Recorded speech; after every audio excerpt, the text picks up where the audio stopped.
Saudaraku seiman, cobalah buka mata Anda lebar-lebar, ya.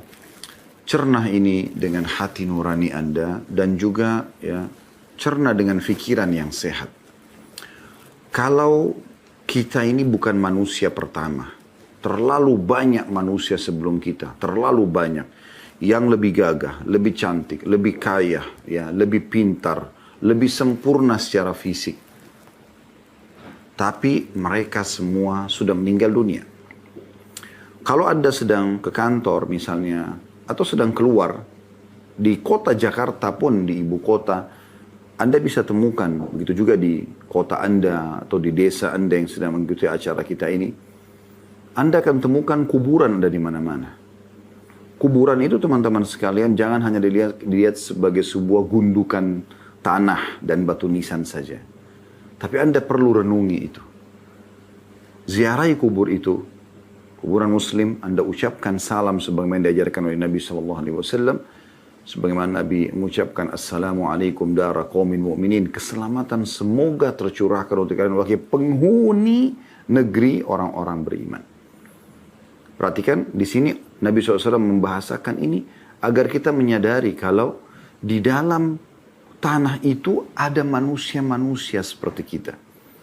Ya, bahkan mungkin memiliki kelebihan jauh lebih banyak daripada kita. Tapi mereka sudah menyelesaikan umur yang sudah ditentukan oleh Sang Pencipta Allah, yaitu sudah tiba ajalnya. Ya. Dan Allah mengatakan, فَإِذَا جَاءَ أَجَلُهُمْ لَا يَسْتَأْخِرُونَ سَاعَةً وَلَا يَسْتَقْدِمُونَ. Kalau ajalnya mereka sudah datang, tidak akan diterlambatkan sesaat ataupun dilebihkan sesaat. Detik itu, di tempat itu, pada umur itu, pada kondisi itu, dia akan meninggal dunia. Ya. Dan ini sekaligus jawaban bagi orang yang mengatakan kalau dia tidak keluar rumah dia tidak akan ditabrak. Sebenarnya bukan masalah tabraknya. Kalau dia tidak keluar mungkin dia tidak akan dibunuh oleh perampok. Sebenarnya bukan masalah bunuhan perampoknya. Memang dasarnya Islam mengajarkan kepada kita orang itu akan mati di tempat itu di waktu itu. Masalah sebabnya dia ditabrak, dia ditusuk, itu sebab cerita di tangan manusia, di kalangan manusia. Tapi sebenarnya sudah datang waktunya. Sudah datang waktunya. Jadi artinya di detik itu walaupun dia ada di ranjangnya tetap dia akan meninggal dunia. Ditusuk oleh orang, ditabrak atau tidak ditabrak, tetap dia akan meninggal di saat itu. Itu makna daripada firman Allah tadi yang kami bacakan. Kalau datang ajal mereka maka tidak akan pernah diterlambatkan sesaat ataupun dilebihkan sesaat. Ini poin harus difahami baik-baik. Makanya Nabi SAW mengingatkan kepada kita. Kuntu nahaitukum an ziyaratil kuburi fazuruha fa innaha tudzakkirul akhirah. Dulu di Mekah aku pernah larang kalian ziarah kubur. Karena masih belum ada pemakaman khusus kaum muslimin gitu. Tapi sekarang, kata Nabi SAW, ziarailah. Ya. Karena sesungguhnya kuburan itu mengingatkan tentang kehidupan akhirat. Banyak orang-orang di sana yang sudah mendahului kita. Kita ini generasi manusia akhir-akhir. Karena Nabi Muhammad SAW adalah Nabi terakhir. Dan termasuk tanda-tanda hari kiamat adalah diutusnya beliau dan meninggalnya beliau SAW. Seperti yang dijelaskan dalam sebuah hadis. Artinya teman-teman sekalian, kematian itu yang merupakan awal menuju ke akhirat di depan mata. Dan kita harus faham masalah ini. Jangan terus-menerus lalai, bangga dengan kesehatan yang dia miliki, bangga dengan prestasi-prestasi yang dia dapatkan. Padahal semua itu akan ditinggal oleh dia. Kita boleh mengejar apa yang bisa kita kejar dari kebaikan-kebaikan dunia. Selama bukan hal yang haram. Karena Allah sebutkan dalam surah Al-Qasas. Surah nomor 28 ayat 77. A'udhu billahi minasyaitonirrajim wabtaghi fima ataqallahu daral akhirah wala tansa nasibaka minad dunya. Ya. Kata Allah Subhanahu wa taala, kejarlah apa yang Allah janjikan di akhirat sana. Allah sebutkan ada kehidupan akhirat. Tapi jangan lupakan bagianmu dari dunia. Dunia ini hanya untuk kita nikmati, iya. Kita punya rumah, pekerjaan, menjaga nama baik, menjaga kesehatan, iya. Tapi bukan tujuan utama. Tujuan utama seorang muslim adalah akhirat. Kehidupan di sana. Ya. Dimulai dari kematian, kemudian ada alam barzah di kuburan, kemudian hari kebangkitan nanti hisab, lalu kemudian surga atau neraka. Ini satu paket demi Allah ini benar. Dan ini adalah rukun iman kita. Tidak boleh ada keraguan sedikit pun. Jadi jangan terus menerus lalai teman-teman sekalian ini. Terus sibuk dengan nyari-nyari kesalahan orang, fitnah, ghibah. Sibuk dengan itu, sibuk. Ya, selalu anggota tubuhnya melakukan kemaksiatan-kemaksiatan kepada Allah SWT tanpa taubat. Melalaikan kewajiban-kewajiban ibadah. Ini semua teman-teman sekalian, Anda akan sesali nanti. Anda akan sesali. Waktu Anda yang sudah berlalu tidak bisa Anda kembali untuk memperbaiki, kalaupun misalnya ya, ada amal-amal yang Anda kerjakan, amal soleh yang kurang. Atau Anda tinggalkan, tidak bisa Anda minta kepada Allah, ya Allah kembalikan saya di umur 17 tahun, dulu ada sholat duhur, saya nggak sholat, saya mau sholat ya Allah. Walaupun Anda masih hidup, tidak bisa lagi. Yang bisa tinggal Anda bertaubat kepada Allah SWT. Kembali kepada Allah supaya Allah maafkan. Dan akan ada beda derajat Anda dengan orang yang mengerjakan ibadah di saat itu. Ya. Jadi kalau ibadah itu tidak bisa kita ulangin. Kalau dosa kita masih bisa bertaubat. Oleh karena itu nanti ini akan membedakan derajat orang-orang di surga. Sibukkan dirimu saudaraku dengan amal-amal soleh saja. Karena semua kita sedang menuju ke sana. Sebelum jauh kita membahas tentang masalah ini, mari kita jelas atau lihat bagaimana Allah Subhanahu wa taala menjelaskan banyak sekali ayat Al-Qur'an ya tentang masalah akhirat ini. Di antaranya adalah surah An-Nahl ayat 96. A'udzu billahi minasyaitonir rajim. An-Nahl 96. Ma 'indakum yanfad wa ma 'indallahi baq. Artinya, apa yang ada di sisi kalian di dunia akan lenyap, dan apa yang ada di sana di sisi Allah akhirat akan kekal. Bedanya itu sudah perbedaan dasar. Dunia ini akan lenyap ya, tapi akhirat akan kekal. Yang mana Anda pilih? Kehidupan yang sementara lenyap ya, atau memang akhirat abadi? Ibnu Katsir mengatakan dalam tafsir ayat ini, dalam tafsir Quran Al-Azim jilid 4 halaman 710, pahala di sisi Allah untuk kalian di surga yang akan kekal, tidak terputus, tidak akan lenyap, dan tidak akan hilang. Tidak akan hilang selamanya. Anda bisa bayangkan itu. Bagaimana ya perbedaan dasarnya dunia dan akhirat ini luar biasa. Pernah Hasan Basri tanya rahimahullah, bagaimana caranya saya memahami, kata orang itu, tentang kehidupan dunia dan kehidupan akhirat. Apakah Hasan Basri rahimahullah? Kau bertanya sesuatu yang perbedaannya sangat jauh. Dunia dimulai dengan tangisan, ya, kemudian diakhiri dengan tangisan. Waktu kita lahir bayi, nangis. Waktu kita meninggal, kita ditangisi. Dan diantaranya penuh dengan cobaan. Sakit, gangguan orang, segala macam. Capek, letih, ya, dan seterusnya. Sementara akhirat dimulai dengan kebahagiaan dan akan selamanya bahagia. Bagaimana caranya dibedakan? Asal memang kita ya meninggal dalam keadaan iman. Ini perlu difahami baik-baik. Juga Allah mengingatkan teman-teman sekalian dalam surah Al-A'la, kita semua hafal ini dan sering kita dengarkan imam-imam kita membacanya. Baik di rakaat pertama sholat Jumat atau Anda dianjurkan di rakaat pertama sholat witir membaca surah Al-A'la. Di ayat 16 dan 17-nya apa Allah bilang? A'udzu billahi minasyaitonir rajim. Bal tu'thirunal hayatad dunya wal akhiratu khairun wa abqa. Sayangnya kata Allah, kalian sibuk mengejar kehidupan dunia ini. Sedangkan kehidupan akhirat lebih baik dan lebih kekal. Artinya sebatas kebutuhanmu di dunia. Bukan menjadi target utama. Harus difahami masalah ini. Jadi target utama seorang muslim adalah akhirat. Sehingga dia menunggangi urusan atau kehidupan dunianya untuk mendapatkan yang terbaik di akhirat sana. Karena memang di akhirat tidak ada pilihan lain. Cuma ada surga atau neraka. Surga jelas tiketnya, iman dan amal saleh. Neraka jelas kekufuran, kemunafikan, kemusyrikan, maksiat yang tidak taubat. Nah, neraka. Jelas kok konsepnya. Tinggal Anda pilih yang mana. Ke surga atau ke akhirat. Ke surga atau ke neraka.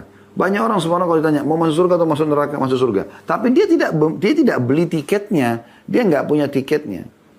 Dia nggak beriman, dia tidak beramal saleh. Bagaimana caranya dia mau masuk surga? Sementara udah jelas ini tiketnya. Anda bagaimana bisa naik pesawat, ya, kereta api, segala macam tanpa tiket? Nggak mungkin gitu. Ya. Di dunia Anda mesti bisa mengakal-akalin. Tapi di akhirat nggak bakal bisa. Mustahil gitu. Dan bagaimana orang bilang, saya tidak mau masuk neraka. disiksa. Tapi amal-amal yang dia kerjakan, tiket yang dia persiapkan untuk ke neraka. Kekufuran, kemunafikan, maksiat kepada Allah, sibuk dengan dosa-dosa. Lalu dia bilang, saya tidak mau masuk neraka. Bagaimana caranya gitu? Makanya saya bilang dari awal tadi, cernah teman-teman sekalian. Jangan pengajian seperti ini sejam, Anda duduk luangin waktu hanya sekedar meramaikan seremoni atau testimoni saja, tes. Enak gak sih dengar ceramahnya? Gak usah lihat siapa yang menyampaikan, saudara. Apa yang disampaikan? Allah menggerakkan saya dan teman-teman untuk duduk bersama-sama. Walaupun kita tidak offline, kita melalui online. Seperti ini, kecuali Allah menginginkan sesuatu yang sampai kepada kita. Ini sebuah kebaikan. Kita diingatkan tentang masalah ada kehidupan abadi. Saya mulai dengan diri saya sendiri sekarang. Saya sedang mengingatkan diri saya, baru kemudian teman-teman. Semua penceramah menyadari masalah itu.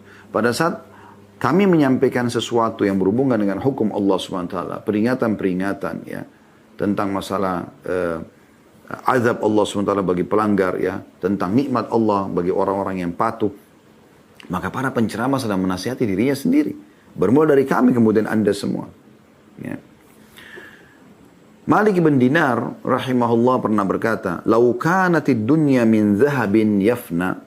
Seandainya dunia adalah emas yang akan fana, wal akhiratu min khazrin yabqa, sementara akhirat dari tembikar yang kekal abadi, lakana alwajibu an yu'thira kharfa atau khazfa yabqa ala dhahabin yafna.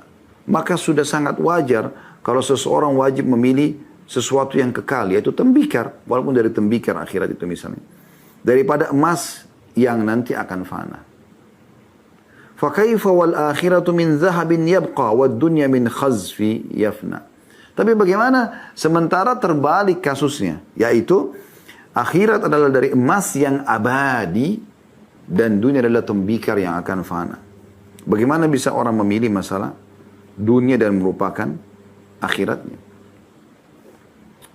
Maka ini perlu difahami baik-baik. Ingat teman-teman sekalian, terlalu banyak manusia sebelum kita. Kita ini manusia-manusia terakhir. Jangan konyol terus ini, jangan terus-menerus dalam kebodohan dan kelalaian. Terlalu banyak orang dahulu kita, dan beruntunglah kita pada siang ini Allah mudahkan untuk mendengarkan apa yang akan disampaikan, ya, atau akan tersampaikan dari ayat-ayat Al-Quran, dari hadis-hadis Nabi SAW, dari perkataan para salafus salih. Beruntung sekali kita bisa mendapatkan ini semua. Terutama bagi diri saya gitu, mengingatkan kembali, baru kemudian Anda semuanya. Kita beruntung sekali teman-teman sekalian bisa mengingat, oh ternyata memang ada hari pulang nih. Jangan apa yang sudah membuat orang-orang sebelum kita sekarang menyesal di kuburan mereka, kita melakukan lagi hal yang sama sehingga kita mendapatkan hasil yang sama. Yaitu kita juga akan menyesal bersama mereka di kuburan. Kenapa kita nggak lihat orang-orang yang sudah sukses? Nabi SAW, para sahabat Nabi Ridwanullahi alaihim, syuhada Badr, syuhada Uhud, ya. Banyak di antara mereka yang bisa kita jadikan sebagai pelajaran. Bagaimana mereka melalui kehidupan dunia ini dengan kebahagiaan. Mereka makan yang enak, mereka minum yang enak, mereka berpakaian, mereka menjadi raja-raja dunia. Nabi SAW jadi raja selain Nabi di Madinah. Khulafa Rasyidin Abu Bakar, Umar, Utsman, Ali Ridwanullah alaihim menjadi raja. Mereka makan, mereka minum, mereka berpakaian, mereka menikah, mereka punya keturunan. Mereka dapat prosesi dunia. Tapi mereka juga membawa semua itu menuju ke akhirat. Bagaimana mengulangi semua itu untuk mendapatkan yang terbaik di akhirat. Sehingga mereka sukses. Kenapa kita nggak seperti mereka? Kenapa kita nggak ikutin orang yang sudah baik ini? Kenapa harus mengikuti Fir'aun dan kelompok-kelompoknya, Qarun dan kelompok-kelompoknya, Namrud dan kelompok-kelompoknya? Kenapa? Kenapa Abu Lahab? Kenapa Abu Jahal? Kenapa bukan Abu Bakar sama Umar radhiyallahu anhum? Sudah tahu orang kalau kufur akhirnya akan neraka, akhirnya akan disiksa di kuburan. Waktu jenazah orang-orang kafir Quraisy di perang Badr, ya, dikumpulin, Nabi SAW suruh masukin di dalam satu sumur.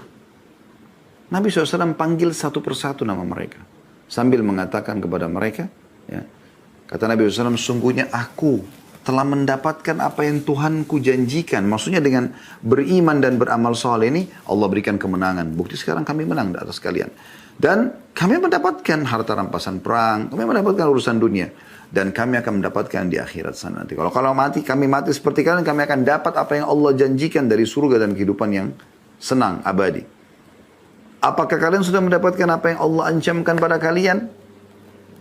Nabi SAW berbicara dengan mayit-mayit itu. Ya, kata Umar, ya Rasulullah, mereka sudah jadi bangkai. Bagaimana mereka bisa mendengar Anda? Kata Nabi SAW, demi zat yang jiwaku dalam genggamannya, hai Umar, sesungguhnya mereka lebih jelas mendengarku daripada engkau mendengarku sekarang. Allah kasih itu mereka dengar. Artinya Nabi SAW menyampaikan para sahabat, lihat nih, mereka dulu orang kafir di Mekah, kufur kepada Allah, mereka musyrik, mereka kufur terhadap, ya tidak mau mengimani risalah yang aku bawa ini, ya tidak mau jadi orang baik, maka sekarang mereka meninggal, lihat akhirnya ini. Nah, sama akibat akhir itu akan sama. Orang kafir akan sama akibatnya, orang musyrik akan sama, munafik akan sama. Tujuannya mereka akan menuju ke akhirat, alam barzah mati, sehebat apapun dia jaga kesehatannya, setinggi apapun titel pendidikannya, sebanyak apapun hartanya, seharum apapun namanya, nah akhirnya neraka. Orang mukmin akan sama akhirnya, akibatnya akan sama. Mereka beriman beramal saleh akan sama. Kebahagiaan dunia dan di akhirat akan selamat.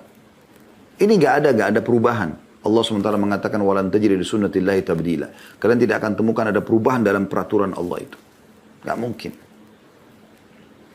Beruntunglah orang yang bisa mencerna ini kemudian menjadikan sebagai pegangan hidupnya ke depan dari sisa umurnya.